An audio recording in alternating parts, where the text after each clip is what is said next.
behold, the cold open, red alert, red alert, post. We haven't had a real post, a real slobber knocker that changes a day after you read it. But it's happened. It involves a wife. It's a wife post. It is a 1,000% classic, like first ballot Hall of Famer, immediately in the pantheon. Wife post from a wife guy. I would like to also, I mean, we've talked about this before, but it's been a lot of episodes, as you'll soon learn. So maybe people have forgotten this. I just want to make it so clear that a wife guy is not a guy who really loves his wife. He doesn't understand the wife. The wife is an interesting, confusing object that lives in his house that makes him scratch his head. The wife wants things, and it's wild. You cannot be a wife guy and love your wife, because to love something means you have to have empathy and understanding for it, which these guys don't have, as Joe clearly just explained.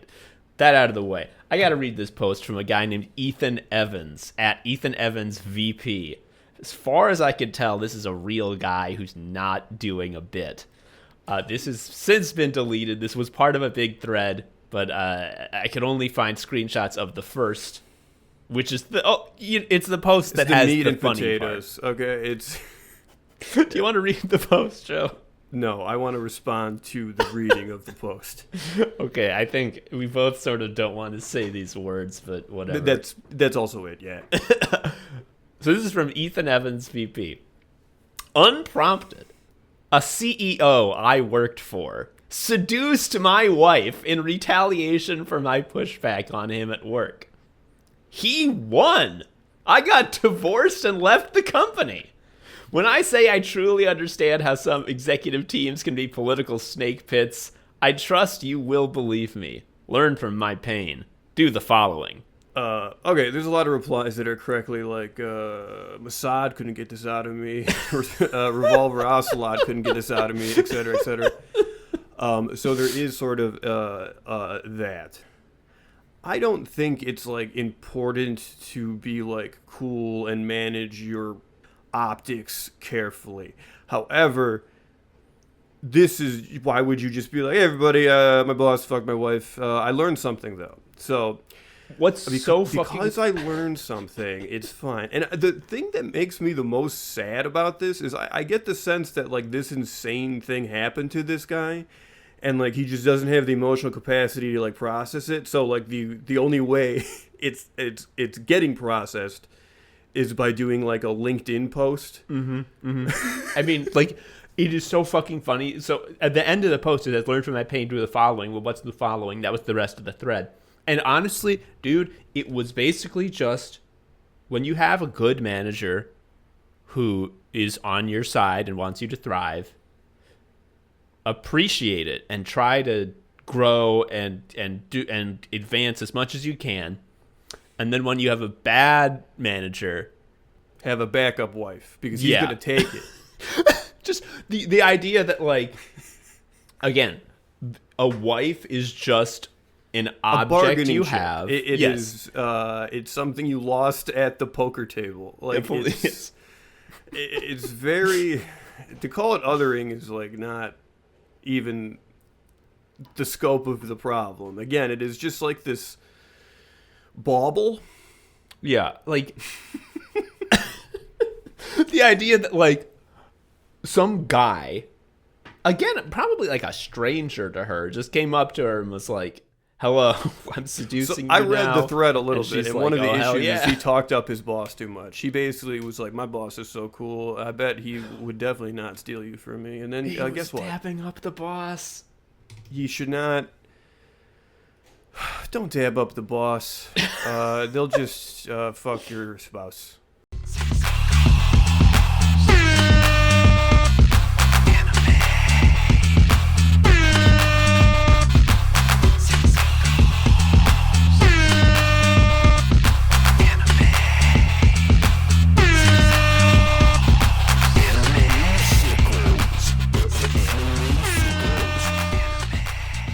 Hello, everybody, and welcome to the 200th episode of Anime Sickos. It's the only podcast to ever have 200 episodes, and all 200 of our episodes are about the 4 pillars of modern misery: anime, gaming, posting, and jobs. For the 200th time, I am Tom, an anime sicko. I am Joe, an anime sicko. And not only is this the 200th episode, I believe we discovered the number 200. This is the biggest one yet. We did it. Yeah, the fucking Mr. Show sketch was right. We did like Goodwill Hunting. There was someone put 20 on the chalkboard and was like, but what? But how? But how? And you added another 0, and then we pointed out, actually, 0 has no value, so it's the same number. Yeah, no, so here's what my understanding was, is I saw a bug on the board, and people think I'm the janitor because I walk around with a broom. I'm not. I wanted the janitor, when the janitor did show up, to dispose of the bug. So what I did was I circled the bug. And that's what they thought the 0 was. I'm just kind of going along with it. Dude, I'm so scared. One of the things I did when I did teach that was fun, and it's just completely pointless, I would just like draw a triangle on the whiteboard and then write "do not erase." So like the next person would come in and be like, "Oh shit, okay." And it was funny because like people treated it like, "Oh, Joe needs the triangle next time." This is like the Social Experiment where there's a waiting room and there's one actor who always stands up when there's a chime, and so everyone starts standing up when there's a chime, and then eventually the actor leaves and new people come to the waiting room, and eventually like the waiting room is full of people who never saw the actor, but they still all stand up for the chime. And it's like one of those things that like you get told about it and like, isn't this chilling? And it's like, no, it's very funny. It's like a skit. Yeah, it's a goof. The Stanford prison experiment, I always wonder if, like, during that, anyone was like, this is going great. Like, we are getting the data we need. I don't know the specifics because I'm not a scientist, and also because I don't really care. But my understanding was like, so you know how there should be, like, any scientific rigor in an experiment? So yeah, what if you let a bunch of college kids just torture each other? Like, they wrote some things down. But I don't know. What it revealed is that some people can be real pricks. Yeah, which we would have no way of knowing. So before we get to the 200th episode stuff, we do have one new patron, and I can't believe that he had not been a patron before, because this completely blows up our entire grift that all these months have gone by with no cash from him. But it's Devin Price. Thanks, Devin. Finally, Slow burn. Okay. Yeah. Time is on our side, except no, it's not. So if you've been following us on social media, if you've been in our Discord, you know that for the 200th episode, we wanted to do a sort of victory lap episode where we just reflect on our 200 great fucking podcasts, where we read and listen to words of congratulations from our adoring fans. And self-sucking, self-snucking. It was, just run up the ego score. And I mean, wow, did you guys pay off in that sense? Just so many sweet things. It really meant a lot to see them all. And we're so excited to share them with you, which we will do next episode because something came up we couldn't put off. Yeah, the 200th episode retrospective will be occurring in episode 201. Episode 200, folks, we're talking dusts and goos. Dust and goops. Goops and dusts. Joe, let's talk about our favorite dusts. Can we start with our dusts? For sure. As you may recall, in the sketch that no one likes, that only we like, that we will do to punish you, there was some fucking stupid Shark Tank thing where Tom correctly points out that like whatever seasoning is on the goldfish is like solved food. Like if the Old Bay goldfish are a solved problem. They figured out dust. And, like all great art, it got me thinking about all the dusts I enjoy and eat. Basically, throughout the past few weeks, I've just been texting Tom updates. Mm-hmm. If you're a dust head and you're looking for a tasty dust, Blue Diamond has like these little almond cans. Oh my god! Yes. They are. Yes. Oh man, they got all sorts of flavors. They got your classic, just honey roasted almonds, but then you got like spicy dill pickle, wasabi soy sauce, habanero. Smokehouse almond. Those ones are good. Tastes like barbecue. And the thing that is so fucking key about these almonds is that after you eat all the almonds, there's like a little Scarface pile of dust on the bottom of the can, and you have to huff it over the sink, and it's better than any food ever. Okay, You hit me with one of the turns of phrase of all time when we were talking about this. Where you're like, "There's so much dust that you could put in blank almonds." Yes, it's okay. This is what's so crazy. They are so committed to giving you that much flavor, that excess, that it's a bad business decision.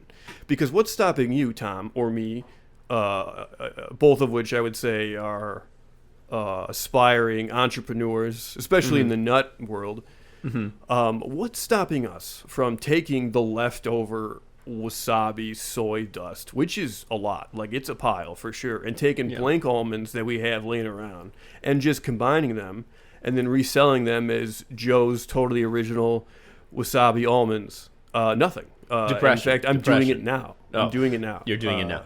I'm driving around the neighborhood. I'm shaking them at people.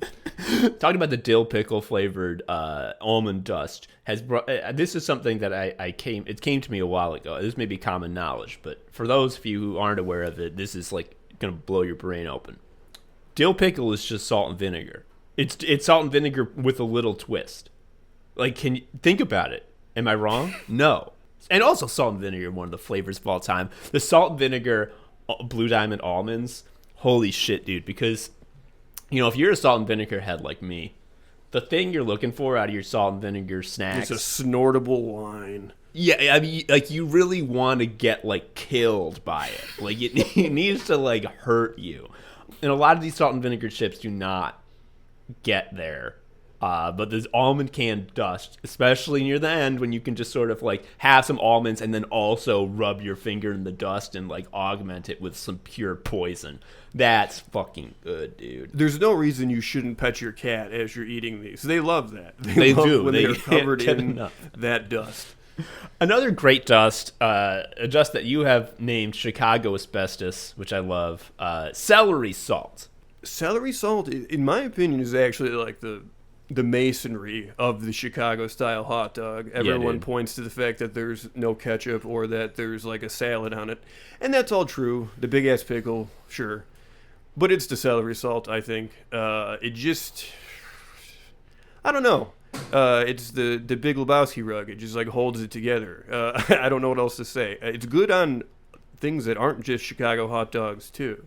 It's so funny because celery, I mean, if you were like a aesthete or a fucking connoisseur chef, you're going to be like, oh, how dare you say this? But come on, be real. Celery doesn't get a lot of love. Like, you put celery in, like, mirepoix, but it's not like someone loves celery. Like, celery is my favorite. I mean, again, someone's going to be like, it's my favorite. Understand that you're weird. And honestly, celebrate it. It's good to be weird. But know that you are, okay? No, celery doesn't get a lot of love, but celery salt, like, I don't understand how it's punching so far above celery's weight. It is nutty good. And you know, it's bringing it back to the original impetus of all of this. The Old Bay goldfish. Old Bay is a great dust. I'm not going to say that Old Bay, I'm not going to tell you I know exactly the formula, but the main two in Old Bay, it's pretty clear, is paprika and celery salt. So, like, half the battle of making the ultimate food that's the best taste that could ever be, Old Bay goldfish, is celery salt. Paprika is also solid because I love making food red. Dude, yes. Is that the color it is? I don't even know. Let me start. Was I right? Yes, you were. Okay, sorry. A recipe we made in our Dutch oven recently was literally just called like paprika dusted chicken thighs and dust. Dust. Yes, I'm applying environmental damage to the chicken You know what's so good about paprika is like the all-purpose dust for cooking. If you want to like up your cooking game, if you're like, I don't know how to cook. I mean, honestly, like you really can't go wrong. In terms of ROI, I think the best thing you can do to increase your cooking overall is just like start putting paprika on stuff. All-purpose dust. Because if you can't get a good brown on something, who cares? You just covered it up with a different color.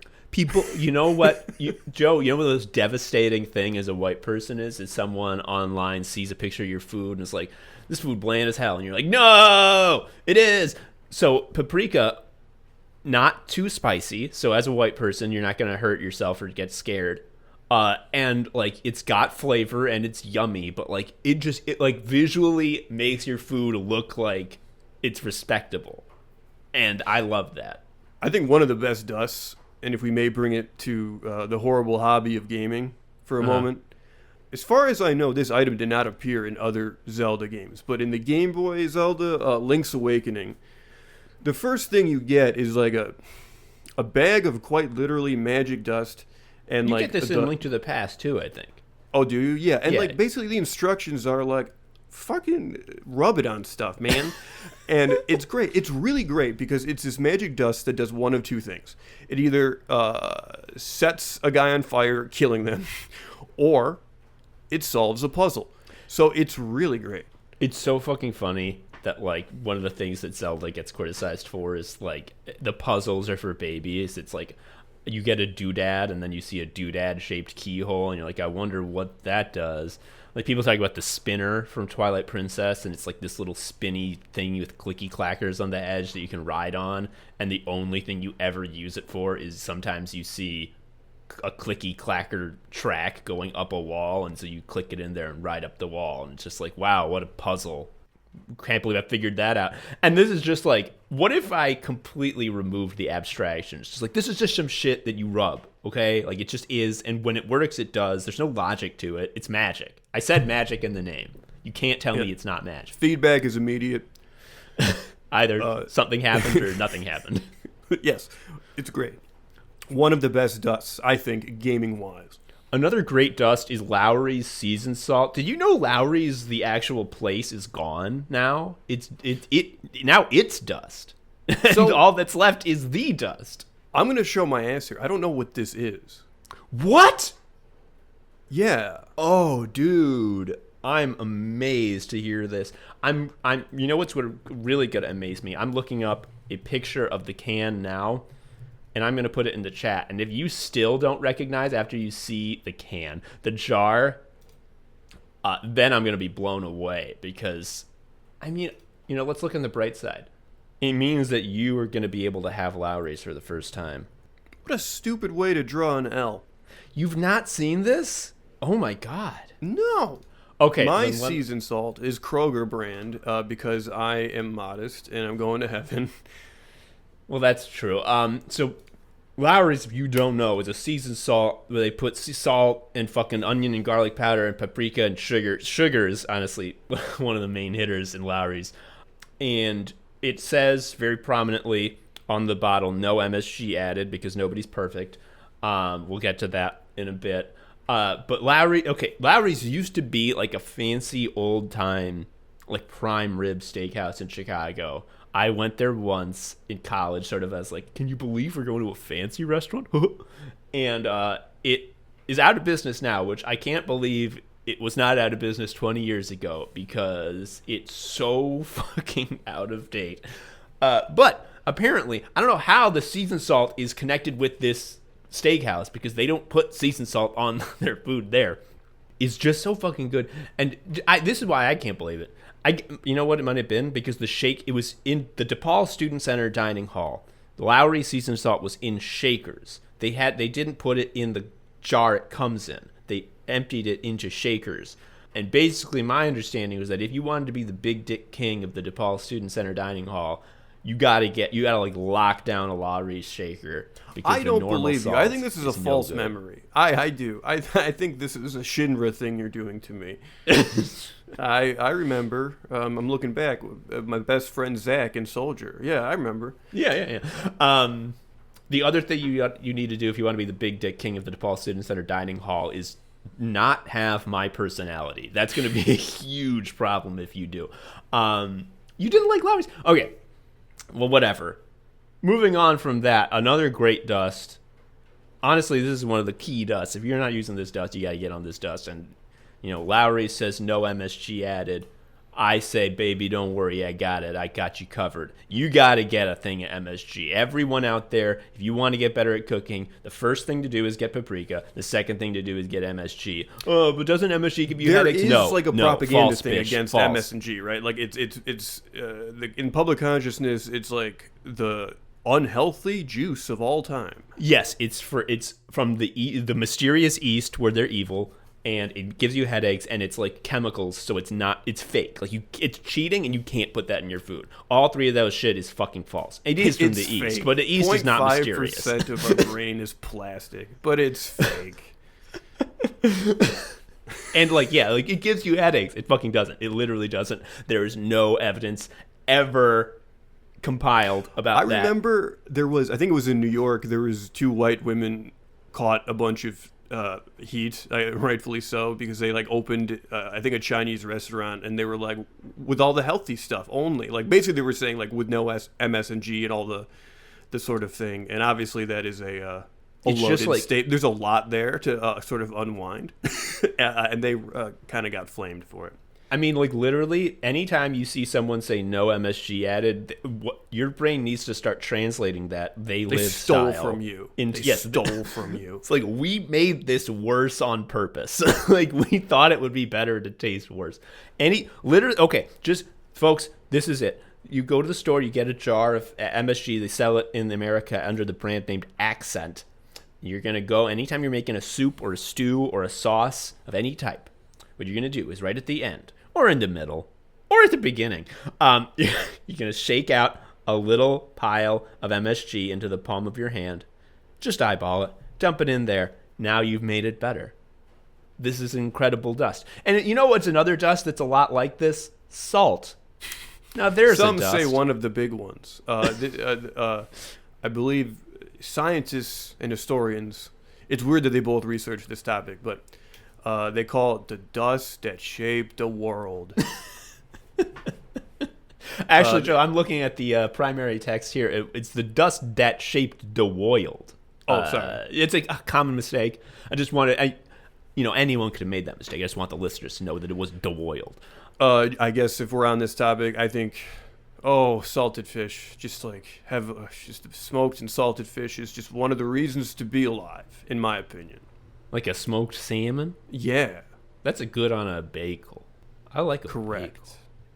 bagel. That's another thing. Have you gotten, I didn't even put this on the list, but this is in a top dust. Have you gotten hooked on bagel seasoning? Have you had that?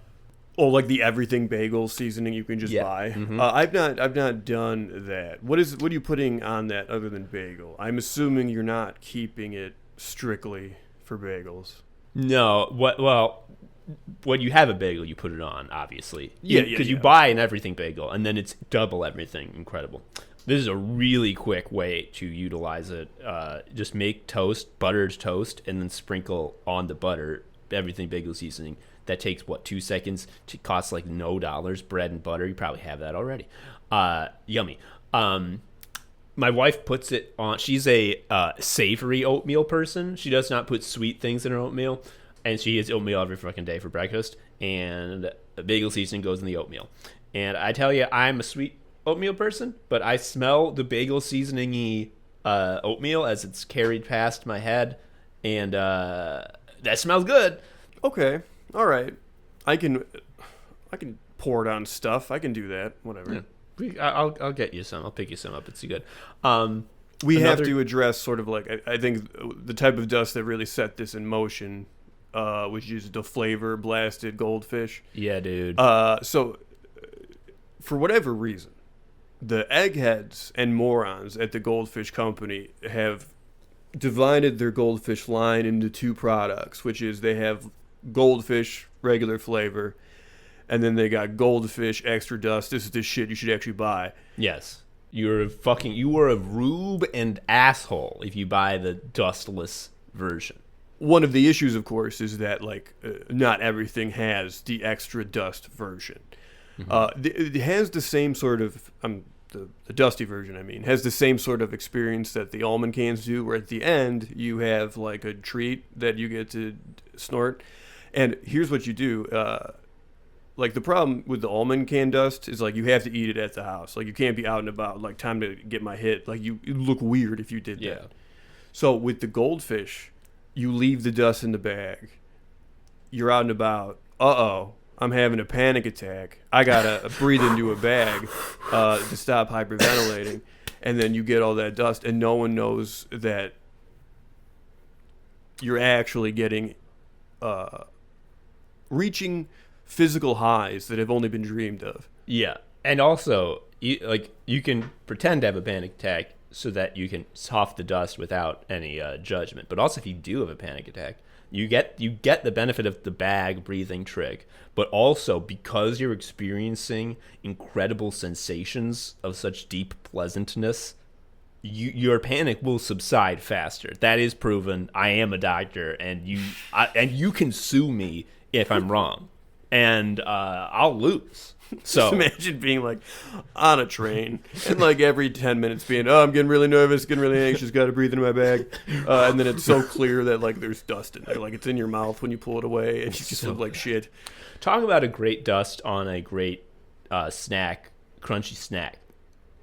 Dude, Dorito dust. I mean, this is one of the dusts of all time. I remember in college having an open bag of blue Doritos felt like I had like a buff status in an RPG. Like life, like every single part of life felt different when my buff was up of has blue Doritos. Like every time I've eaten Doritos, it's always been like in a snack shame craze. Like I've never been like, I would like to have some Doritos now. Chomp, chomp, chomp. Yes, it's always just like, oh shit, the sampler pack of Lay's things has 3 blue small chip bags of blue Doritos. Oh fuck, I gotta just gimme.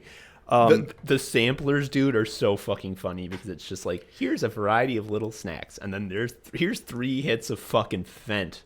Doritos also has this like momentum to it that I don't get with other snacks, where like I like obviously tasty snacks you want to keep eating, but like Dorito has like a combo meter that you build and like you just more. Yes. So this is actually very key because like what's the point of pointing out that having an open bag of blue Doritos makes your life feel different? It's like, well, it's because it doesn't last very long. Like having an open bag of potato chips, if I like that can last days. I'll just have a couple with my lunch. Having an open bag of blue Doritos is like food's gone. Like we're not talking about human food for until this is over. Like maybe I'll have a dinner. You're not having fucking dinner, bitch. You got the blue Doritos. It truly is like it is exponential. Have you been at like a picnic or a barbecue and it's like, here's your hot dog and a bag of Doritos, and it's like by adding the Doritos you were like disrespecting the hot dog. Like yes. Because like a hot dog isn't food, but the Dorito is less food than that. I haven't given this a lot of thought. But now this is so true, and I'm becoming calcified about this. This is one of my lifelong opinions. Like you can't, like if you are like a host, if you're planning a party or get together of any kind, you can't have Doritos there because it's like, again, it's dangerous, and also you are harming the party or get together by changing the focal point to the Doritos. And I mean, best case is you don't do that, but everyone is looking at the Doritos and like, I want. They're like having to resist, having to actively stop themselves. What is so really fucking good? Smart when they realized that they had the orange Doritos and the blue Doritos, and then like, what if there was a bag that had both? Holy shit! They really crushed it. Wait, the what? There's a bag with both? Maybe it was a limited time thing, but there was a period where you could. It was one bag contained the blue. What's the blue flavor? Cool it's Ranch. It's fucking blue. Yeah, it is, but it's blue. It's Cool Ranch and nacho cheese were in one thing, dude. They probably stopped it because of like civil unrest concerns, but it was really good. It was very good. You know what is okay? I'm going nuts that I missed that. What I think is the sleeper hit of Doritos. Obviously, blue is the best. the Tapatio hot sauce flavored Doritos. I love them. And I know I'm not a hot sauce head. We'll get into this when we're talking about goops. And I know some hot sauce heads say that Tapatio is mid. They say Tapatio is not a good hot sauce. I don't know one way or the other. But what I do know is that Tapatio Doritos are just, I know they're not just, but for my palate, what they are is just the spicy nacho Doritos, which is good because it has the nacho cheese, but it's a little bit spicy. So that's fun. So it's that plus vinegar dust from salt and vinegar chips. So like it's just like you're getting comboed by deliciousness. Also, this is something you didn't know. Vinegar dust from like salt and vinegar chips and sour dust from like sour candy. That's the same shit. That's the same. I also don't believe you. I just like it can't be real because it's just a lot to process right now. We don't have to do too much about that. And the last, oh my God. Okay, the last good dust on this list, I won't spell it out for you so that you can keep it in your mind. Your imagination can run wild with it, but you just have no idea the way Joe spelled beignet. Oh my God. I was doing the thing where I was trying to use Google and it didn't know. It was like, I don't know, man. What are you doing? And that's when I just had to keep going. So my stab at beignet, I'm of course referring to the New Orleans Dusty Donut. Dusty Donut. Which, honestly, same thing applies there. You go to Café du Monde in New Orleans, under your shirt you smuggle blank donuts, right? And then you open your own Café du Monde, like either within it or nearby. And the supply chain is taken care. You know where the dust is coming from. You don't have to work with a vendor. Yeah. But anyway, I spelled it. I will say it's closer to Bene Gesserit than it is to anything else. I mean, I make fun, but this is linguistic descriptivism versus prescriptivism. I understood immediately what it was. So in that sense, it was spelled correctly. We got to talk about some bad dust. We've been so up on dust, but not all dust is good. Joe, hit me with the bad dust. I'm going to go with Dust Classic. Yeah. This is like dust. Yeah, like from like the shelf. Yeah. This one's rough, man. It's no good. At the skewer, when we were still doing that at Cafe Mustache, there were 3 like blown up canvas prints of like dust mites, like microscopically close. Yeah. And the weird thing is that my childhood allergist had those same 3, and they were always in the same room together. So it was always this weird sort of out of time experience seeing that. But anyway, the reason dust sucks is it's shit from those guys. Yeah, it's like no it's good. their shit. It tastes bad. Have you ever tried to put that on your food? You're not gonna have a great time. You're gonna feel like you blew it cooking wise. Also, it keeps fucking coming back. Joe, this is the worst thing in the world. Because I now have a condo instead of rent an apartment, it sucks. I mean, like, a lot of things are better, but one of the things that sucks is that, like, I can't say, well, not my problem anymore about, like, house things. It's like, shit, this is explicitly my problem. So, like, I want to clean more.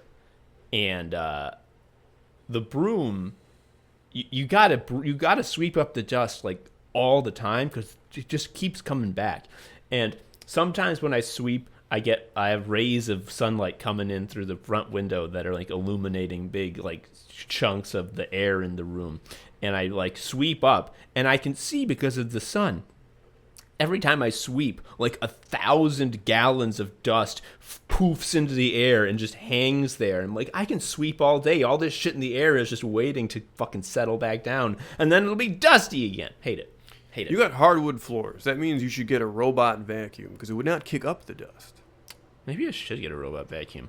There's really nothing here that would terrify Ivan if he came over, which I gotta change. I gotta make him understand that even some place you trust and think is safe. You know that robot you're scared of? It's at every house. Like it teleports. Another just bad dust, and this is I think a lot of this is because we're not in New York. Cocaine, scary to us. I'm so scared of it, and one of the reasons is, I like take for instance the difference between extended release Adderall and instant release Adderall. Instant release Adderall feels like a drug. I hate it. Like I feel like I am under the effects of a drug. Yeah. Cocaine is like that, but like it's like the purpose, right? It's cooking. Yeah. Maybe if there was like extended release cocaine, I would consider it. But in general, I find it scary because it makes you lock in on stuff, and like I do that enough as is. I don't need the juice on that front. Mm-hmm. Mm-hmm. It's also expensive, isn't it? I don't know how much I stuff have no costs. fucking clue. I would have no idea how to even acquire it. I would ruin the vibe too. That's the other thing. There's a social aspect of it where it's like I would like to try it, and it's like I'm here, and everyone's like, "Well, now I don't want to do it." I don't like. I would start talking about like fucking Vandergraaf generator. Like, don't you think that guy's voice is weird? Isn't it funny? That guy's pretty good. And everyone would leave. Here's another thing. There was some people doing that sort of vague posting about Hegelian e-girls a while ago, and it's like, can you believe what's going on with the Hegelian? When people say e-girls? that, they're talking about me, right? I have fucking no clue, dude. So I found some Hegelian e-girl like drama, like the primary source. I didn't understand one, I don't know what Hegelian is, and these people, all they do is say their fucking vocabulary words and be like and not, you know, they say and not, but the gay way where it is that. Not me doing this. It's like not you me. are. You are doing that. And it's just like if cocaine makes you understand this and say these words, like keep it away. I don't want to go to Brooklyn. I don't want to go. Also, it's actually called Times Square, ladies. Look it up. It's actually pretty famous. I'm sure it's with they're a there T. too. Like of all the places people who live in New York spend their time, it's the place that has like a guy in an Elmo suit on every corner. Kimmy Schmidt never, ever, ever came anywhere close to 30 Rock ever, but all of the knockoff Times Square people to avoid legal retribution, that was pretty good. Yeah. I think the best Kimmy Schmidt joke was at one point she said, "Golly gee willikers," and an old black man who was walking by said, "I'm Goliath Gary Willikers." That was pretty good. Joe, I see you have put as a bad dust Fun Dip. Expand on this. Yeah, so my thing about Fun Dip is that it really limits the creativity of what a dust can do. I think it's like an uncreative and boorish entry into the dust canon. It's like barely above Pixie Sticks, which we'll talk about later, but like it's still unexciting in my view. It's dust just have such versatility, and all they can think of is put it in a bag. Yeah, and it comes with a chalk lick, which fine. It's just not good. Dust can be so much better. And also the stick is disgusting. Like the end of it's meant to be thrown out, but it's a trophy of shame. Okay, I think I might be like a genetic freak because like I love the chalk. Like I end up like wanting to get through the dust, like doing it like a chore, so that I have an excuse to eat the big chalk. Every time I am holding the chalk stick, I think about dropping it on accident and everything on the floor sticking to it, including like needles. Oh yeah, and just like crazy shit. So maybe that's just a me problem, but I do like it doesn't. I cannot parse it as like food. It's like this is a spoon, and then I'm going to eat the spoon after. Mm-hmm. I mean, but I don't because I'm like again like evolved. I feel like Fun Dip would not even be able to hang on if it didn't have, if one of the two flavors wasn't green dust that turns blue when it gets wet. That is a value add that nothing else is bringing. I think the wetness is really what, because it's like You just have this moist stick, and it's your problem. I don't like it. I think that a lot. I mean, I'm with you. I'm not saying Fun Dip is a good dust. At best, it's a mid dust. But I think some of this is a you thing. But that's fine. We're just talking about opinions. Speaking of opinions, we are in agreement that Pixie Sticks is low effort shit, though. Worst candy on earth, the laziest candy possible. It is just sugar packets from Diner. That's all. It must have felt amazing though when you realized, like, oh, we can sell this. I mean, okay, this is going to sound controversial because obviously sugar is an addictive poison that I am hooked on for life, and in that sense I would kill and or die for it. But I think like as a pure dust, and like as a dust in the way we're talking about these other dusts, normal ass like sugar is like it fell off. Like it's a mid dust. What do you dust with sugar? With like white sugar? Nothing. You're insane if you do that. I have seen people say they do that with spaghetti. Have you heard of this? That's insane. Insane. Wrong. Don't do it. Do you think that was also a false memory by the Shinra Corporation? No, people do it. I just don't. I'm saying don't. Oh, okay, yeah. I don't think it should happen. It's just like that's what you mean when it's like sugar as a dust pile that you add. Yeah. It's oh my god. So if you want your spaghetti sauce to be sweeter, what you do is you fucking grate carrots and you put carrots in the sauce. Okay. Don't put sugar in there. I don't like sugar in coffee. It sucks ass. I don't. Yeah. I think the order is black, cream, no sugar, and then both. And I think it stops being coffee. It's like a pixie stick. It tastes like a little cinnamon roll that you're drinking or something. I don't know. It's too much. I love coffee. And I know I just said sugar is a mid dust, but again, I began this by saying that I love sugar and I would end lives to consume it. So I love both of these things. Them together is like it ruins them both. I don't understand. Like I put cream in my coffee, if I feel like it. It's like, oh, it's a change of pace, and it tastes like it's just different, and it's still good. Putting sugar into coffee, it like ruins them both. I think they do not meld. The bitterness of coffee and like the sweetness of sugar, like they're not working together. They're just killing each other. Yes. There's two. Oh my god, you know what it is? It's not two singers harmonizing. It's like two guys yelling at opposite ends of your head. And it's just like a really good punk song. No, it's not even that. There's no guitar. Here's another. Okay. I've seen some people online who this happens in waves that people discover this and become evangelists of it, and I'm going to try to get in front of this wave. People discover Flavocol, which is a special dust that movie theaters buy to use on their popcorn. People are like, oh my god, if you have popcorn kernels at home and you pop them in the pan and you put Flavocol on that, you're having movie theater popcorn at home for the fraction of the price.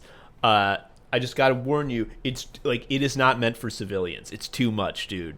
Like your popcorn will give you DOT effects. Like it'll hurt you. Is the issue that you do not have a container large enough to sufficiently like diffuse it? When you make popcorn, you probably don't make a garbage bag of popcorn. Maybe this is the type of thing you make a garbage bag of popcorn and then you shake it all up in there just a little. I mean, I don't think that's. I can't say that that's not the issue, but like if you make less popcorn, you just use less Flavocol. The issue is just that like it's so hyper finely ground salt that like you add a little bit and it like all sticks. So like there's not a single bit that you're not having. And like it's got this like intense artificial movie theater popcorn flavor, and it just is too much. Like I think it like dehydrates your brain because it's so salty, and like it gives you a headache off of that. I haven't had it. I believe your complaints. I believe my solution is correct though with the garbage bag, because you would increase the surface area that would allow the particles to be on. Yeah. So it'd be fine. Take it from me, a smart man. However, I will ask you this: how does this compare to and I think you turned me onto this too, is a popcorn additive, nutritional yeast. Nutritional yeast is the opposite of flavocol. It gives you healing over time. It does taste like a little bit like cheese, though. Like, it doesn't Yeah. taste like medicine or like health food. I have no idea what I mean, I know it's yeast, but like, I don't know what, like, if you ask me to like draw a picture of yeast, I'd just start crying. Like, I don't know what yeast is. I don't know what nutritional yeast is. It's some stuff. It's some fucking dust. I think it's good for you. It doesn't give you a headache when you have popcorn with nutritional yeast on it, like it does with flavocol. I think what it is that how often are you having movie theater popcorn? Once in a while. If you have that in your home, you are just like, you're intaking more flavocol than a human being was meant to. You know, nutritional yeast doesn't have that sort of OD problem. Joe, I think we've covered dusts. Are we done? Is the episode over? No, we have goops. The Goops. question we have is, do we start with bad goops or good goops? I actually am kind of open to starting with bad goops on the basis it's fun to end on like a positive note. Yeah, and also it's palindrome. Good, bad, bad, good. Yeah, let's do it. What's a bad? Give me a bad goop. Flan from Final Fantasy. It's scary. It's not It's got a smiling. scary face. It's not smiling. You have to waste MP on it because it just doesn't take physical damage. They're always showing up being flan, and like they're different colors, and you gotta like pick which one to hit with fire. And flan, like just in real life, the normal dessert is also a bad goop because it just should have been custard. It could have been a creme brulee. Could have been custard. Could have been a little tart. It's the same ingredients. You just didn't do it right. Also, you got to waste MP on that too because it doesn't take physical damage. Another bad goop is the gay oil from Fern Gully. Yeah, the one that like destroys everything. Yeah, and I'm not saying it's bad because it's gay. Like, it's bad because it's like pollution and destroys everything. But it is gay. Like It's serving, yes. yeah. I mean, so yeah, that's not a good. You know, another bad goop. Gotta go with cum. Okay, Not a so good goop. Here's the thing. If you've ever had a problem with like another human being, like cum is the reason. Shit, man. That's bad. You ain't wrong. Yeah, you think about war, that's cum with extra steps. Yeah, like the only thing that the only thing that allowed. I don't know. That was very the fucking book from Severance. Yes. The only reason that a war is even possible is that millions of gallons of cum getting blasted over. It's not the years. okay, and we need to stop pretending it is. Another bad goop, and I hate when this happens to me. Tar pits. Oh my god. It's so embarrassing, dude. Usually when you get found thousands of years after your death, no one can see your ass because it went away. But no, like when you die in a tar pit, you're preserved in your indignity. They can see that you were like literally crying. And like when they dig you up out of the pit, they're not gonna like keep your clothes on. They're gonna be like, we must examine his ass for science and history. Like many kids, I was interested in dinosaurs, and like you eventually like come to the point where like, yes, tar pits are a source of fossils. Blah blah blah blah blah. The one thing as a kid that was not clear to me is just like how much of the Earth's surface was tar pits. Like I was kind of like, was like half of it goo? Yeah, I mean, I'm with you, and it's visualizing it much to take a page from John Mulaney, how he's like, he's a kid. Oh yeah, I thought quicksand would be a bigger issue. Yes, yeah, you think that quicksand is like every sand has like a 1 in 3 chance of being quicksand. I'm thinking that it's like that, but with tar pits. I mean, I know there's like the tar pits in California still, but I have to imagine, in dinosaur times it was like all tar. Like, do people drive their cars into that tar pit in California? Dude. That'd be kind of funny. So, my thought is, when cars get like too old, they get crushed into cubes, right? That's like the way they're disposed of. So what I'm gonna say is that you should be able to pay a fee to the state, and then when you are having your car disposed of, instead of getting it cubed, you can drive it into the tar. And there's got to be some like method by which you, the human, are Like extracted safely. Yeah. And it can't be like remote controlled, because you have to feel the judder of the car glooping into the tar. That's the fun part. I think what it is the car is in neutral. It's on a ramp, and the battery has been removed because I don't know if you know this, Tom, but it is completely legal to throw car batteries into the ocean. So if you are going to be getting rid of your car, you're also going to want to do that chuck as well. That's correct. And then I'm thinking that with the car in neutral, it rolls down the ramp at a not scary speed, you know? And then you get to do a very slow tuck and roll, which you sign a waiver that if you don't do it in time, you're fine becoming a tar skeleton. I guess so. Here's another goo that I don't love. This is a trick goo, because this goop is like objectively high quality, but like it is often given to you in the wrong situation. I'm talking about Merkt's cheddar sauce. MERKT, Merkt's cheddar sauce.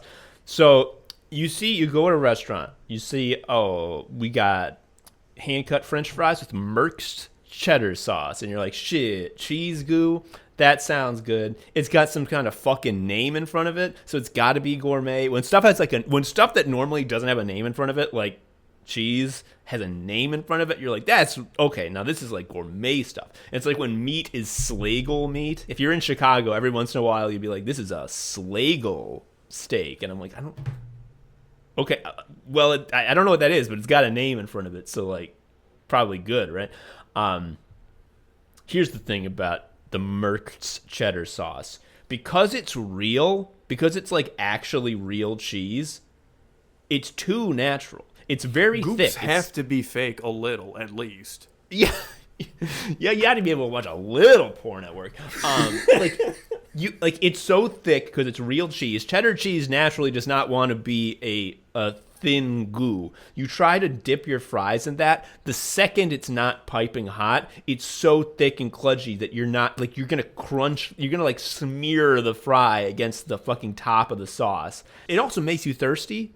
Like, because it's so, like, rich and, like, real with the cheese, like, you're eating these French fries. And it just dries your mouth out because, like, this is fun. You know what this is? You remember that video where the guy says, sometimes things that are more expensive are worse? That's this. When you were dipping fries into cheese, you don't want natural gourmet Merkt's cheddar. You want nacho cheese flavored plasticine, non-toxic, semi-fluid. In a styrofoam cup. Yes. You want, like, the object of the game is to, like, triple your microplastic count by the end of the French fry experience. That's what you want when you dip them into cheese. That's my take. Merkt's cheddar, I'm sure there are things that it's really good on, but it's often given to you in incorrect situations. And then the last bad goop I have here, this one hasn't happened to me, but I just don't think I would like it. The symbiote, because like I would get powers, but I would be sticky all the time. At what cost? You got to talk to them. They talk to you, and you start referring to yourself as we, which is like. Yeah. Also, you're gonna have to say like you're gonna have to when you explain how you. This is my symbiote. Yeah, it's just like nerd shit. Sounds like you're like a math guy. Yeah. Okay, are we ready? Are we ready for the good ones? Good goops. Good. So goops are incredible. Dusts, I love. Goops, also I love. Honestly, when it comes to like enjoying life, goops and dusts are like you gotta have them both. Otherwise, you're leaving joy on the table. So give me one of your favorite goops, Joe. Literally. All of the Dragon Quest slimes, like all of them. It's just like the total opposite of flan. It doesn't matter. The Slime Knight, regular slime, she slime. I love the King Slime's big cheeks. I love that the King Slime has like 3 versions, one of which he's a crystal. I like the metal slime. I love puddle metal slime when he's just like a fucking metal. a puddle that you're supposed to put a coat over. I love those little guys. They are wonderful. They love you. They're all smiling. They say goo. They say goo puns. Yes. Yes. They are just, I think, what we want in a good goo. They're so modular too. They're like, as you described, there's a million variants, and there could be, if Dragon Quest 12 wasn't a prank, and if they're actually making it, I'm pretty sure Dragon Quest 12 is just a big prank that they don't do. But if they did, like, you could easily just come up with like 10 new slime iterations, and all of them, I guarantee, would feel totally natural. Like the cyber slime, he's like a scouter. I love that one. Oh my god, cyber slime. You could have like a ghost slime that's sort of like a white flame in a fucking slime shape that floats around in the graveyard. A slime could be 2 slimes, or maybe 3, standing on each other. Do you see how good of a goop this is? Oh my god. You could have a slime, like a skeleton knight that was missing its skeleton head, and then he puts a slime on his head. This is just something we're coming off with off the top of our heads. Imagine if we were like professional Dragon Quest 12 doers. You should still send us the checks. Yes, of course, but like the slime contains and has proven its excellence, but it also, like, still years later thrums with potential, and it's one of the I think the best goo. I'll say it. None of these goos, I'm looking down, I love these goos. I don't have any of them on my desk, but I do have a king slime. Another good goo that has been good to me lately, this is a little bit of the parenting zone. Aquaphor, it's like this moisturizing goo you put on your baby's skin, but what's important is that it provides a defensive slime that gives your kid temporary HP. So like if they would be hit, it would like if something was going to fall on them, what would happen is like their goo outline would instead take the hit. Yes, it's an extra bar so their normal health bar is red, obviously, but like over the red bar is like some yellow portion, and the yellow portion depletes first, and it's only when there's no more yellow that the red starts to deplete. You get it. That's what Aquaphor is. Yes. I've never seen Aquaphor. I do know about Cetaphil. That's my sort of skin goop. Cetaphil, as far as I was aware, the kind I use, the daily facial cleanser, is a pleasant, clear goop that smells normal and looks normal. After I had been using Cetaphil for a long time, I discovered to my horror that there's apparently another very popular Cetaphil product that I don't know what it's called. It's not the daily facial cleanser, but apparently it's popular enough that I guess a lot of people, when they hear Cetaphil, they're like, oh, the cum.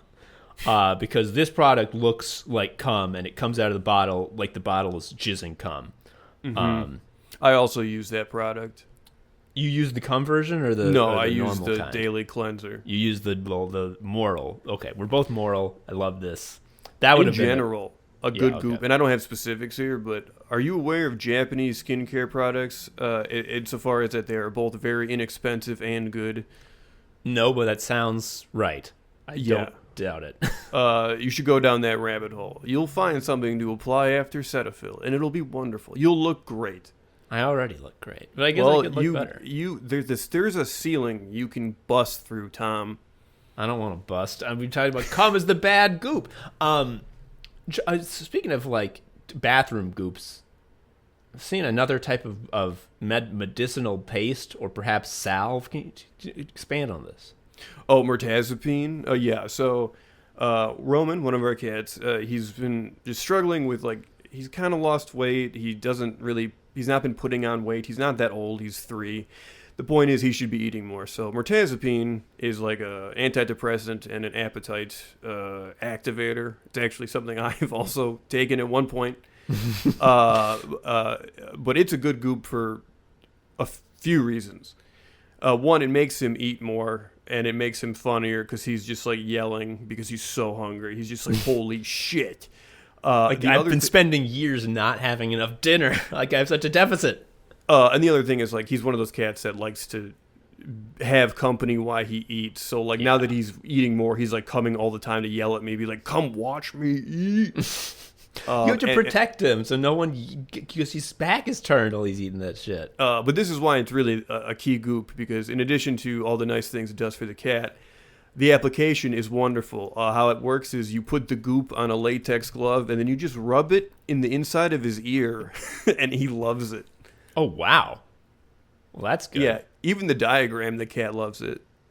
So one of my favorite goops, I've talked about this, so I don't know if anyone's heard this. If not, you should seek this out because this was really good. But for the podcast minds' some milestone episode, their deal was they had other people who weren't Riley and Andrew do like a bajillion episodes of whatever, and they were all like the 50th episode or whatever. It was funny. It was a really funny gag, a lot better than what we're doing for episode 201. So I was on with a dude in Colin, and we did something called the Condiment Kids, which was sort of like first draft of Goos and Dusts.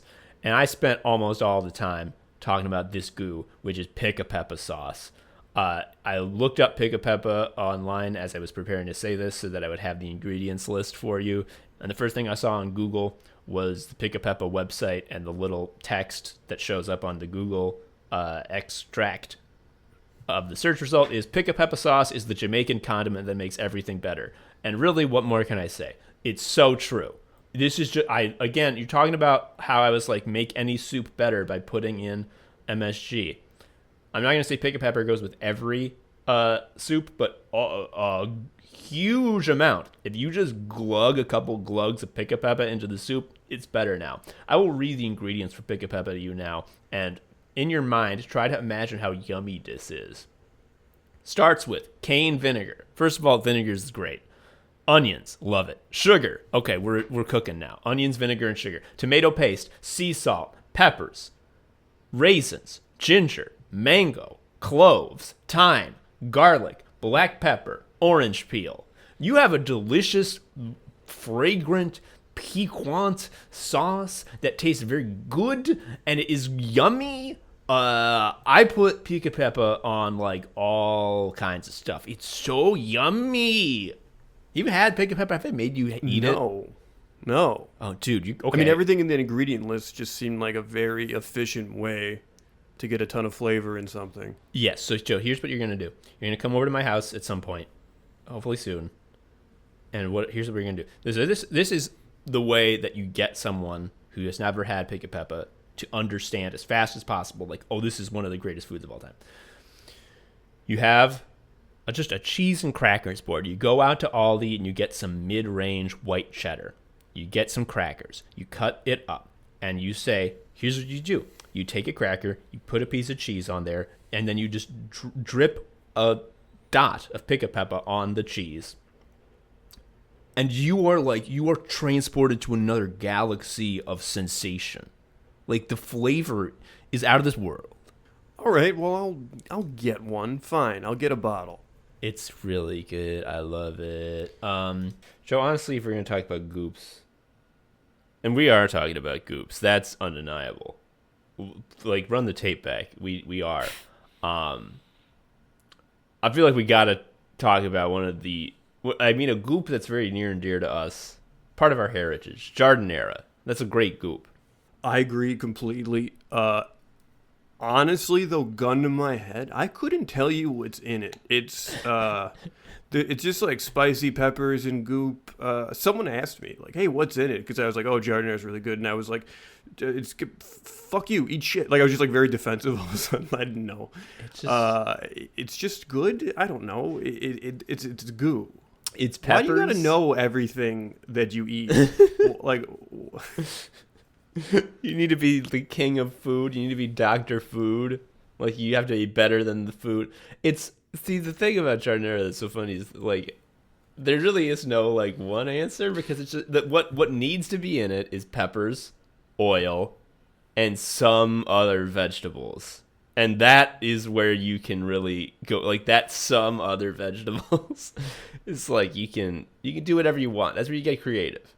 You could do different oils. Like, You could. You can really play with it. It doesn't matter. It's goo and it should go on everything. It's crispy and crunchy. So they sell this stuff, Jardinera relish, where they cut all the pieces of vegetable and pepper up into very fine chunks, like relish, like pickle relish, Oh, so I can give it to my baby. Exactly.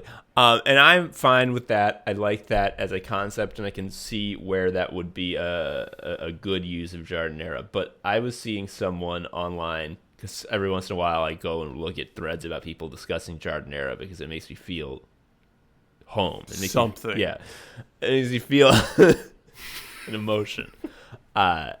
And one guy was like, for me, I only eat Jardinera relish because Jardinera tastes good. But let's be honest, nobody wants to be eating a sandwich and get a big chunk of a whole crunchy cauliflower. And I got so fucking mad because like that's exactly what I want. Like, were you? Like I felt like really like you. I was hoping he was gonna say. Like I'm too busy. Like I can't. I don't have time for the whole thing. It's like I need them to be shredded for my busy lifestyle. The whole fucking point is that it's a mystery jar that's got like a newt in it, and there's cauliflower and some peppers that are probably peppers. And just shut up. Just eat it. It's just the whole point is that it is every bite is a new journey. You don't know what you're going to get. You don't know what shape it's going to be or how big it's going to be. It's going to be what you know is it's going to be crunchy. It's going to be spicy and delicious. You know what I really like? I found a medium Jardinera recently. That is the good shit because mild Jardinera, it just doesn't have the stuff. It's good, but it's not. It's decaffeinated. It sucks. Yeah, spicy Jardinera, delicious. Can't get enough. Sometimes too spicy, especially because a lot of oil is coming with it. So, like, even if you're eating it and you're like, this isn't too spicy, I love this. Couple hours later, when that, like, fucking two tablespoons full of spicy oil hits your lower digestive tract, you're like, oh, no, it was too spicy. Medium Jardinera is, that's the Goldilocks zone, I tell you. And it counts as a salad. It does. I want to be clear about this. Yeah, it's vegetables, whatever. You get a whole ass fucking chunk of cauliflower in there. That's a vegetable. The other Chicago-related goop, we might as well just hit all the local. Yeah, give me. As you know, no matter what cuisine of restaurant you go to in this fine city, you say, I would like X thing from the menu, and they say, for sure. Do you want it wet or dry? Oh. And if you say wet, they dunk it in a metal bucket of beef juice, and we accept this as fine. What's really, I think it speaks to maybe a civic weakness of ours, is that, and this has always been my complaint, and it tastes good when you have like a fucking a trippy sandwich. Italian beef that has been absolutely dunked. However, portability becomes difficult. Zero. Like, is this to go? Oh, so, but when it's to go, it's so funny because they still pretend like I'm just going to put it in a regular paper bag and I'm going to send you on your way and you will leave a slime trail. The most like human connection I think I've ever felt with like a stranger, like two people trying to work through something without like previous acquaintance, is like I was at a beef, I think it was Windy City Gyros, and I was like, can I get Italian beef, but like, can you just go like light on the juice? Like, I want that's impossible, Joe, because the mechanism for juicing is the full dunk. Sorry, continue. And like he was like, yeah, and I could tell like his brain was like spinning shapes because it like wasn't supposed to do that. And I was like, oh, did this work? And he just like dunked half of it, and like I didn't say anything. I was just like, it's my fault. Yeah, like, what? Like, it's fine. Life happened. That's Joe. I want everything in one bag, and I don't want that bag to be heavy. Yeah, and I so the bag was like less wet. It's so fucking good. I love the juice. I love the soffit. Yeah, no, portability was zero. When you get Italian beef, that's why they have those chest-high slabs of wood bolted to the wall so that you can sort of hunch over them immediately. And Like, you don't deserve a chair. Like, you shouldn't eat. You can't hunch right yeah, if you're sitting. You have to your spine has to be 45 degrees. Like, it's got to be a lean. as soon as the sandwich becomes dipped, a timer starts, and like every second that goes by, the structural integrity of the sandwich is falling to fucking bits. You need to hunch instantly over some type of surface. Tables, chairs, sitting down, Doesn't matter, napkins. just hunch. You're Just a wasting shoe. time. A big boot. It doesn't fucking matter. And ideally, it should look like like that counter Tom's describing should look like the worst urinal of all time. Yes. Like, it should be a bunch of people shoulder to shoulder with the weirdest wide stance. But instead of piss everywhere, there's beef drippings. So good, dude. I want to tell you yeah. so bad. Yeah.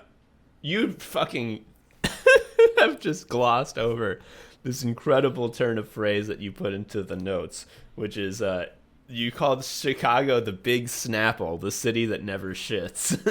Yeah, I'm a big fan of saying, just conflating New York and Chicago to people's frustration. I had a professor that was from New York, and he was just teaching in Chicago, obviously, at DePaul, and he was just like, oh, is it the second city because New York's the first one? And, like, that made some people angry. And I was like, no. What it is America's first city was Chicago, but it, like, burned down. Yeah. So, like, this second one Yes. is the redo that everybody wants. Yeah. And if it ever burns down again, then it will make the third city. It's clear. I would have been like, no, it's named after the fucking the sketch comedy school. That's why It's a city is named after scenes when you don't know how to end them. You turn off the lights. Yeah. We named the city that. I never got a chance to like tell this joke, but like I just texted it to you when we were doing the All Sketches 2 episode, which was like the invention of the gun has has had incredible effects all throughout history, but perhaps nowhere is its invention more strongly felt than in the world of sketch comedy, because I was realizing like almost every fucking sketch was like it ended with someone getting shot, and I'm like, It's the Michael Scott thing. It's correct. Yeah. Like, there is no further escalation. It's the dynamic momentum changing device that kills someone. but anyway, yeah, talking about New York will probably, some of our New York listeners will be like, hey, bodegas, we're talking about your goopy sandwiches. You get a big New York slice, you fold it up, and you can take it on the go. Correct. That is good street food. Like, ding, ding, ding. Like, in the utility aspect of the New York Chicago pizza debate is just non-negotiable. Yeah, but But the point of the Chicago pizza is that you like eat it in a trough with your like hog family. Like, you're not on the way to something. you need to understand. I mean, they're talking about this beef goop. The thing about the Chicago junk food specialties is that you order them when you're entering a social contract. It's like, I'm gonna really smell like whatever I'm about to eat, and it's gonna get everywhere. My hands are gonna be soaking wet at the end and sticky, and like that is the price we pay to consume these incredible goops, because that beef, just talking about the disgusting slab that you stand at with the strange men who are also slamming beef directly into their holes. Women can eat at the counter, but I've never seen it. You know, Like, does that track with your experience? yeah. I mean, I guess I'm not having Italian beef like every week. You know what this means? I got to eat more Italian beefs. Shave years off my life for the purpose of science. You know what else is a good goop? I've really come around on this goop.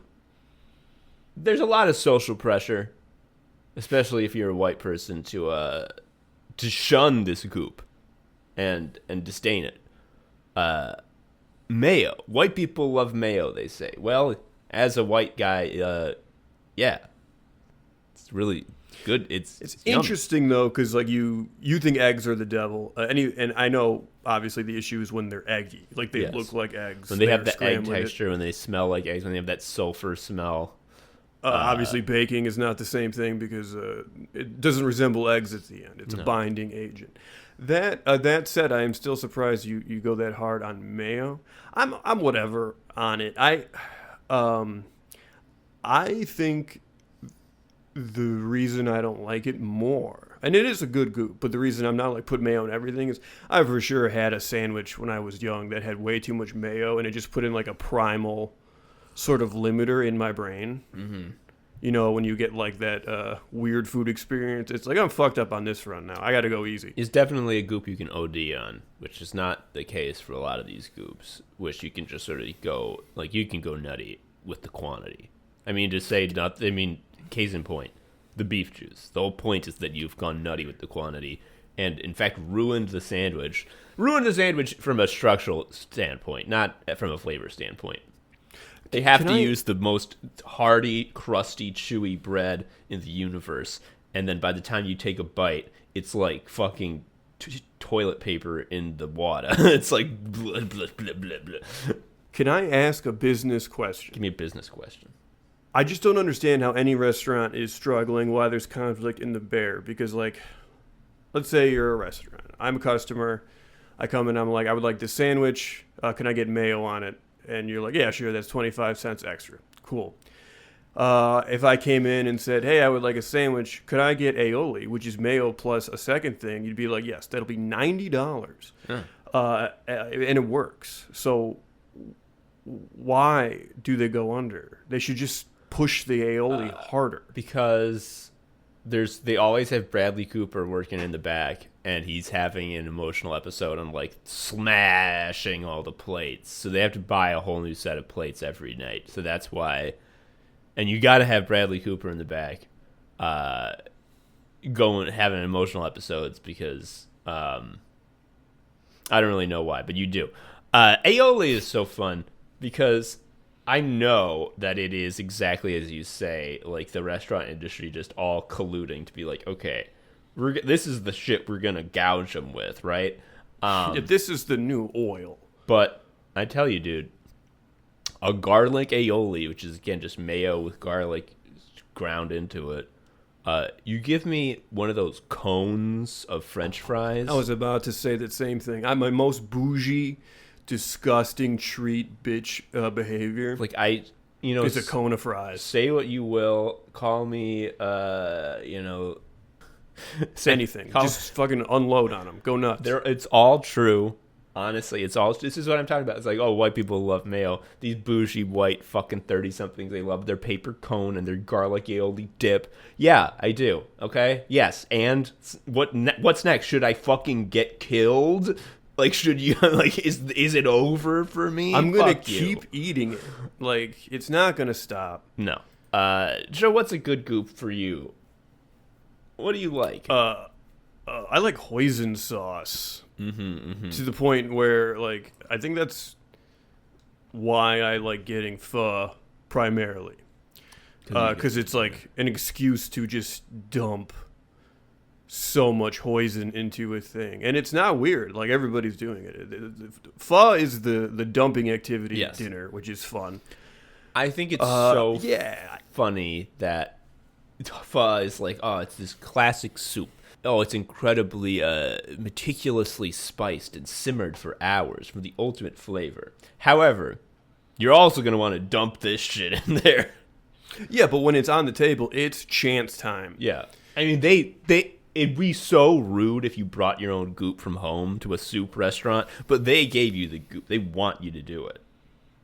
I love hoisin sauce. It's good. If I was ever locked in a supermarket, I'm going there first. I'm definitely knocking back a bottle. Yeah, that's like sugar-wise, it's like a Mountain Dew for sure. Except it's got like a flavor, a savory flavor that'll send you to the moon. Here's my question. Is hoisin sauce the same as oyster sauce? Because they're both sort of like thick brown goops. They plum based? I feel like oyster sauce, you'd assume they have oysters in them, but like, how the fuck could that possibly be true? Because again, it is a thick brown sugary goop with sort of a savory soy sauce flavor. Where's the oysters?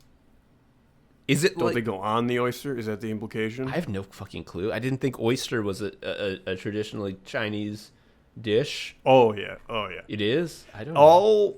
All anything seafood related. I guess. When I think of oysters, I think of like the Roaring 20s New York. Yeah, how eating those make you horny. Yeah. Which is why I hate that. This is why I dislike shellfish. This is the genesis of my aversion to those horrible things. Because they make you horny. Hoisin sauce does not make you horny. That's good. I've been trying to make a replica of the tofu lo mein from Chef's Special Cocktail Bar, a delightful restaurant near us, which I don't know if you've been to. I just, all these things, I'm like, oh, you should come with me. But then I'm just like, oh, wait, I forgot about your son, body His pains 2-hour and wake depression. window. Yeah. So maybe we can't go. But anyway, Although he's good at restaurants now, so maybe. When we went to Pilsen Yards, he was like the best baby who ever lived. Yeah. I mean, he's the best baby who ever lived in all formats and in all contexts. But like, he especially performed well then. But anyway, they have this tofu lo mein that my wife gets every time. I have a bite of it every now and then. I'm trying to I eat like the others. I change what I order. She always gets the same thing, but I'm like, I want to see what it tastes like. And I have a bite of her tofu lo mein, and I'm just like, okay, yeah, no, you're right to be doing this. This is incredible.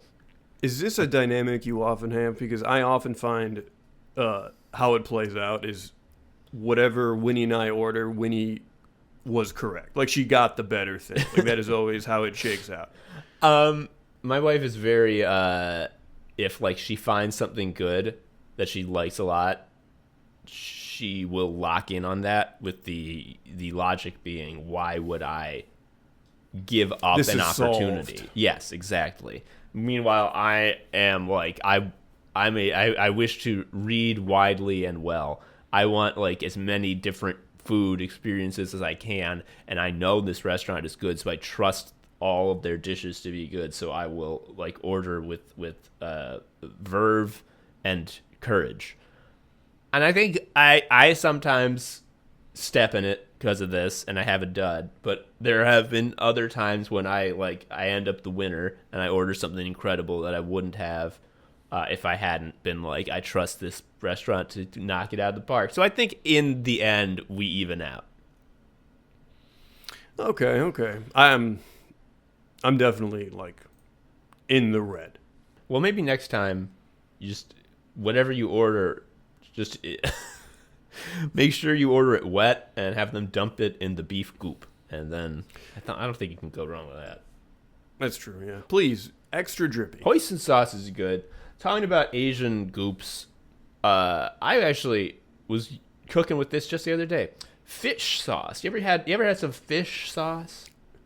Yes. That shit smells bad. A little bit goes a long way. So here's my huge brain move, folks.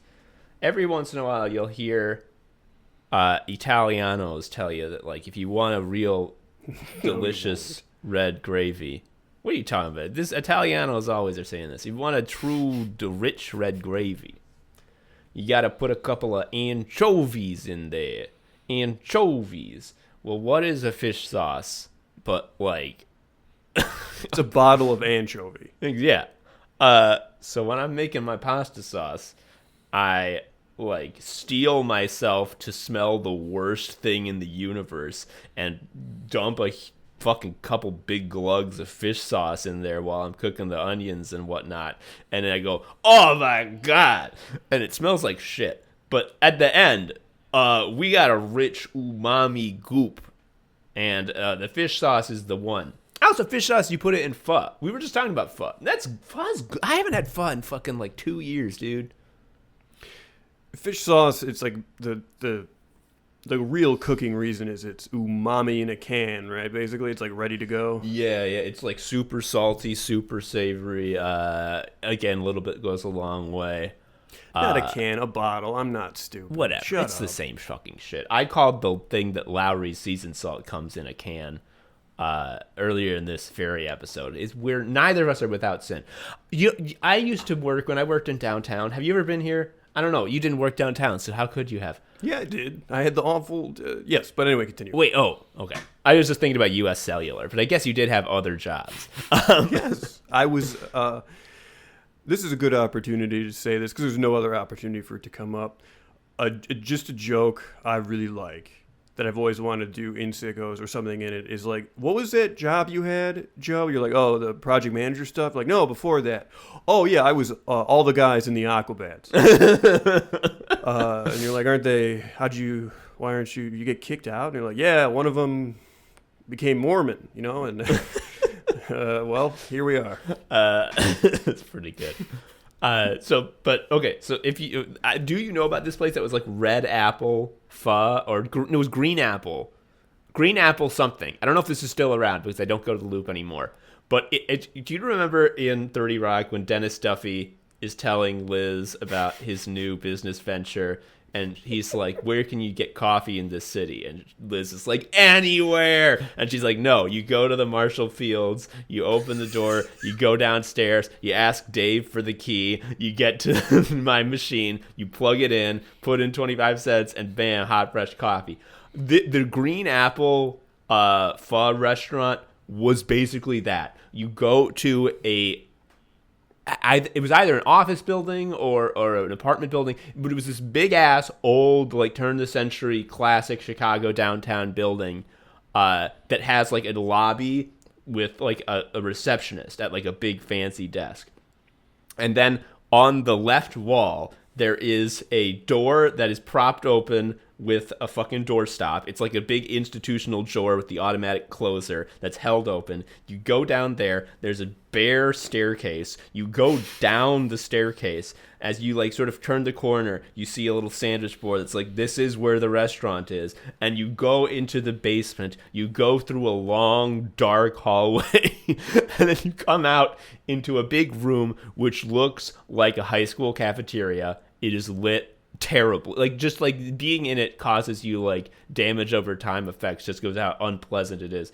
But you will also notice that it is absolutely stuffed to the fucking gills with Asian people slurping down soup. And I'm just like, oh, this must be good. It's the real deal. Yeah. And it fucking was. I would go, especially when it was like winter and like 0 degrees out, I would walk like the half mile to the awful building. And when I got there, I would be like, I've never been more cold in my life. I will never feel warm again. By the time I was finished with my soup, I felt like I was like on fire. Good. There's a food court in Chinatown that's in a basement that's the same thing. It's not like the way you described it, you had to do like Zelda puzzles. Mm-hmm. It's not quite that level of hard to get to, but it's like you are in a basement. It's a food court in a basement. Yeah. So the lighting is that, but it is filled with just get it. Yeah. I love that shit. I gotta get more pho. I gotta go back there.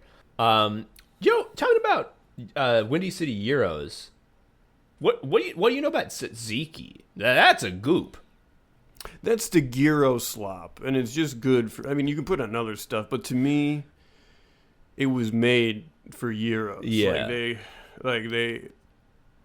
They smooch. They love smooching. My question is, and you sort of made a joke about this with Giardinera, like what's even in it? But what is tzatziki? Like, it's sort of like cooling and tangy, but like what is it? I'm going to assume it is yogurt based on the tangy, but here's the thing. I've been eating it forever, for as long, like I remember people have formative like childhood dining experiences, and for us, I remember it's just like gyro night, big bag of gyro with the all that stuff, and I didn't know what it was then, and what is this information gonna help me now with? Because I'm gonna keep eating it. It's fine. It's great. Mm-hmm. And because it's not a brown sauce, I will go further. It's healthy. It's healthy. Yeah. I'm pretty sure that it's yogurt based. I'm not going to look it up because I want to keep the mystery alive. But being that it is Greek, that makes sense.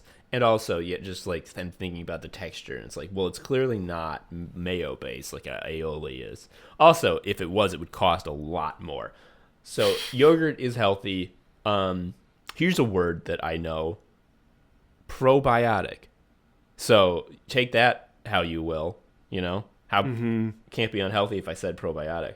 You know, here's okay. I gotta talk about one of my. This is a goop that I have fallen off of. Not because the goop fell off, it's because I have failed the goop. The goop cannot be failed, only I can fail it. I used to make this all the time. And I've stopped, and I wonder why. I'm going to go talk to my wife about this. We need to, like, redo our lives so that we can recenter this goop. I'm talking about chimichurri. You like a good chimichurri, Joe? If I remember correctly, at your wedding, you gave, like, cute little, like, they were, like, your Tom and Emmy recipe books, like our must-haves, like our staples, and I think this was in there. It was. Yeah. It's super easy. It's like parsley, oil, vinegar, lemon juice, oregano. You put that in the food processor. Did I say oil? Well, I did. And it makes a goop that you will absolutely go fucking nutty for. I got turned on to chimichurri because I went to Tango Sur, which is an Argentinian steakhouse in the Southport corridor of Chicago, which is like anytime someone says, what's a good restaurant that's sort of like underrated and surprisingly not that expensive, everyone will say Tango Sur because all they serve, I mean, this isn't true, but to me, all they serve is like skirt steaks cooked beautifully with a huge thing of chimichurri sauce on the side, and like you pay like $20 for that, and man oh man, you can't spend a better $20 in the city, because I mean the steak is fine, it's a steak, but the chimichurri goop, oh my god. And so I had this in college and I was just like, oh my god, and you can make that shit at home. You put that on anything. My wife puts it on scrambled eggs. Obviously I don't do that because I'm disgusted by such a thing. You would start yakking. But I mean, as much as I am disgusted by eggs, I do know that they are good, and I do know why they would be good. It's not inconceivable to me why this would taste good to someone. It just doesn't to me. And so if I imagine the good part of eggs plus chimichurri, I'm just like, okay, that legitimately does sound amazing if I didn't spit the eggs out immediately.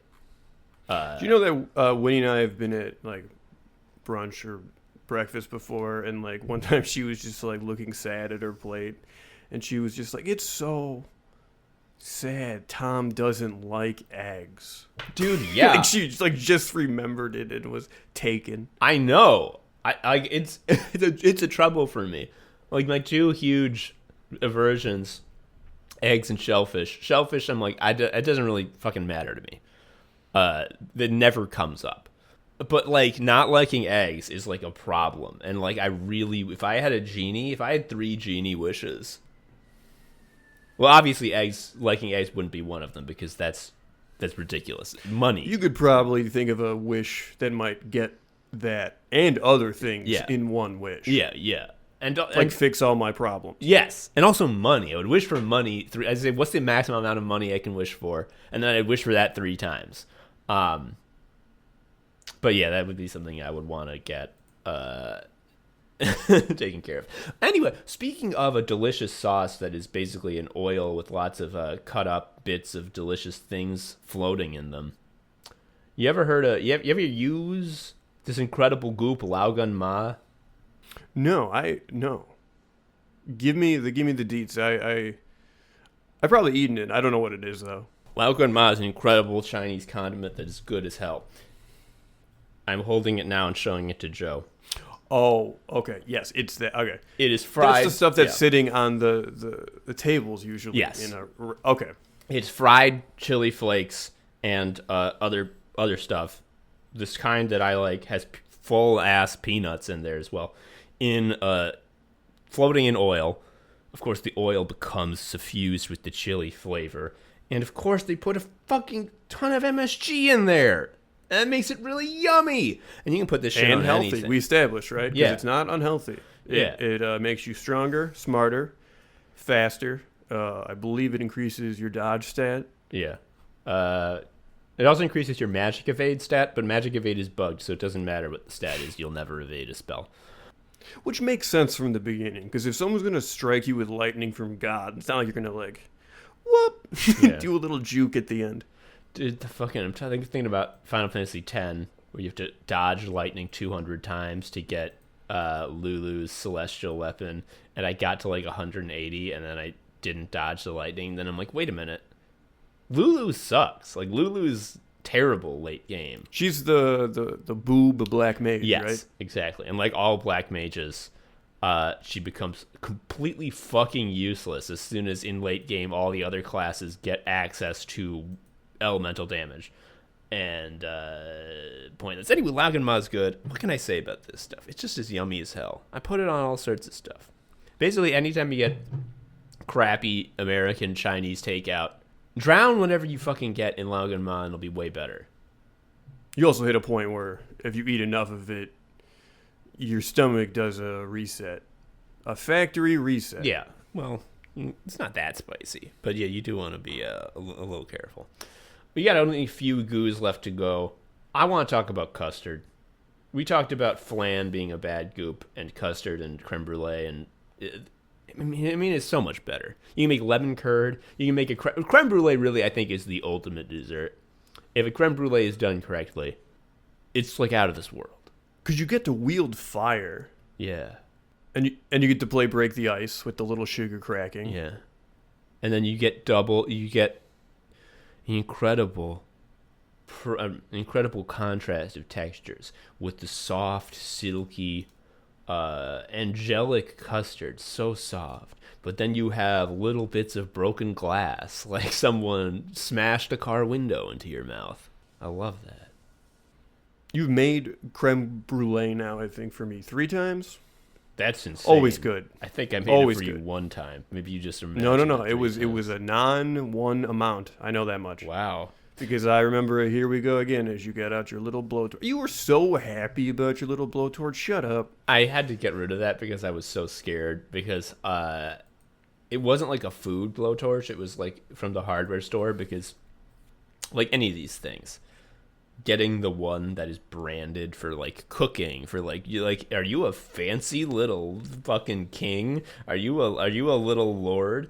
They'll upcharge you, so you have to go to the hardware store and get a blowtorch for like guys who need a blowtorch. Here's the actual price, you know. And because of that, all on it was like, do not allow this to be sideways ever, or else everything's gonna go wrong. And it's like, make sure this never gets over 90 degrees, or it's gonna explode.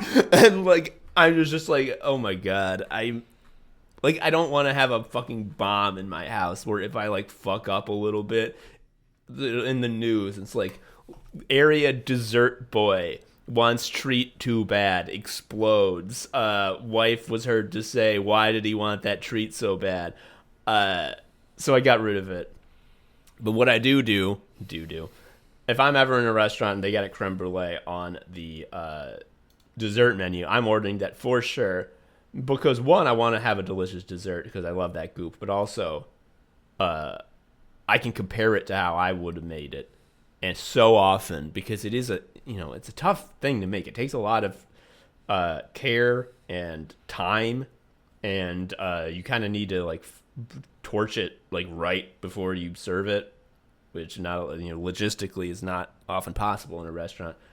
So, a lot of the times, if it's not so good, I can sprinkle the ultimate seasoning of smugness over it, and it's fine, because, like, yeah, this isn't good. You know why? Because I would have done it better. And then I'm having a great time. So that's my move. That's a good goop. Yeah, and I think the last goop we got to talk about, I think perhaps the best of the goops, a humble goop. Mustard. I love mustard. You ever had mustard, Joe? Yeah, mustard puts in work. It does everything. I'm pretty sure one of the almond flavors is mustard something. And I'm Honey sure mustard. there's Honey dust. mustard. Yeah. Oh, yeah. You can huff that, too. It's fine. It's good. And I'm sure you mean all mustards, right? Your Dijons, Yes. just whatever. I mean, that's part of why mustard is such a workhorse of goop. What is the deal with the mustard that's got a bunch of dots in it? Not to say that it's like I love the mustard that's just a bunch of little dots, but like what is that? Those are eggs. Those are mustard eggs. Okay. And if you let them, it's like, okay, if you hadn't harvested them and put them in it's like chicken eggs. They would have hatched into little right. mustard Like it's beasts. weird to think about it, but it's actually not like an actively cruel activity to now eat it. Yeah. But they were at one point alive. Yeah, they okay. I'm just trying to think about like how would I character design a mustard beast? You know, the thing that the eggs hatch into that lays the further eggs. If someone wants to, as a present for our 200th episode, design a mustard beast, I would. It's sure a like guy that. wearing a yellow barrel and suspenders. Oh, I hate that. And he has a cone that has been painted yellow on his head. No. And he deposits his eggs everywhere. Oh no.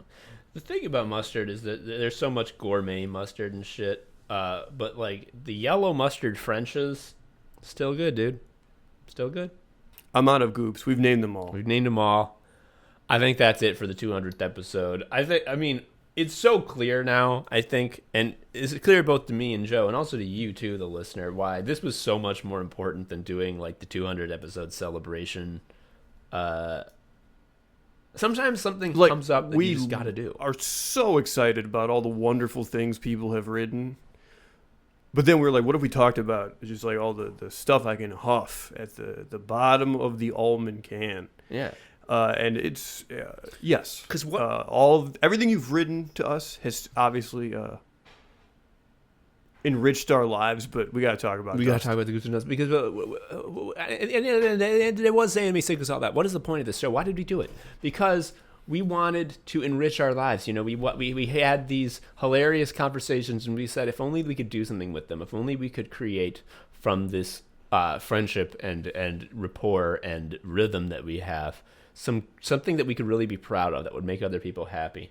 And we were like, what is it going to be? Well, why don't we leave the format amorphous so that anytime something comes to us that really moves us deep in our souls, we can find a way to justify talking about it.